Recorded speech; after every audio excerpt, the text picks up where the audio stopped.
warahmatullahi wabarakatuh. Pada hari ini Jumat tanggal 13 November 2020 di Masjid Jami Al-Falah, Kecamatan Bandar, Kabupaten Bandar Ria, ada kegiatan yang diinisiasi oleh IKAPDA, Ikatan Alumni Pesantren Darul Arafah, kemudian remaja Masjid Jami Al-Falah, kemudian Dewan Kemakmuran Masjid Jami Al-Falah, kemudian pemuda Karang Taruna Kampung Puja Mulia.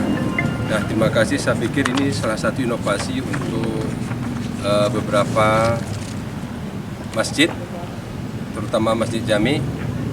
Tadi saya lihat ada agenda pemberian makan kepada anak-anak kecil. Ini salah satu motivasi untuk menggerakkan, mengedukasi anak-anak bahwa masjid ini adalah bukan hanya kesannya untuk bersolat saja, tapi ada makna silaturahmi, edukasi pembelajaran.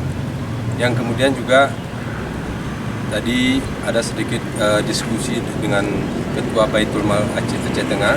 Nah, tentu ini juga adalah salah satu edukasi kepada masjid-masjid yang lain. Mudah-mudahan masjid ini adalah sarana ibadah, sarana silaturahmi. Kemudian yang terpenting adalah masjid itu adalah menjadi sarana hablum dan nas dan hablum Allah.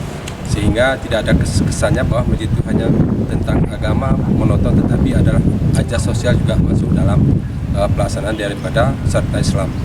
Kemudian yang terakhir, harapan kami kepada seluruh masyarakat Kabupaten Bandar Ria, tentu apabila mendengar kumandang azan, maka datangilah masjid itu. Kemudian bagi ibu-ibu untuk memberitahukan kepada bapak-bapak untuk segera menginformasikan bahwa kumandang azan sudah dimulai.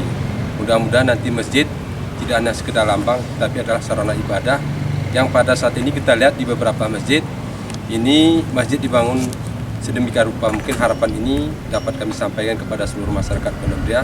Tentunya ini harus kita rubah bahwa masjid ini adalah tempat kita bercerita, berdialog dengan Tuhan, kemudian bercerita juga dengan masyarakat. Ini saja yang mungkin dapat kami sampaikan. Memang ini kegiatan hari ini saya pikir kegiatan inovasi yang luar biasa. Ada juga tadi saya lihat kita berikan makan nasi makanan yang diberikan kepada mungkin saudara kita yang dalam perjalanan. Ini juga adalah salah satu motivasi. Kemudian yang terakhir, kepada panitia terus berinovasi untuk kecamatan yang lain. Mudah-mudahan tidak hanya Al-Falah tapi beberapa kecamatan yang lain juga sama. Mungkin demikian. Berizin. Assalamualaikum warahmatullahi wabarakatuh.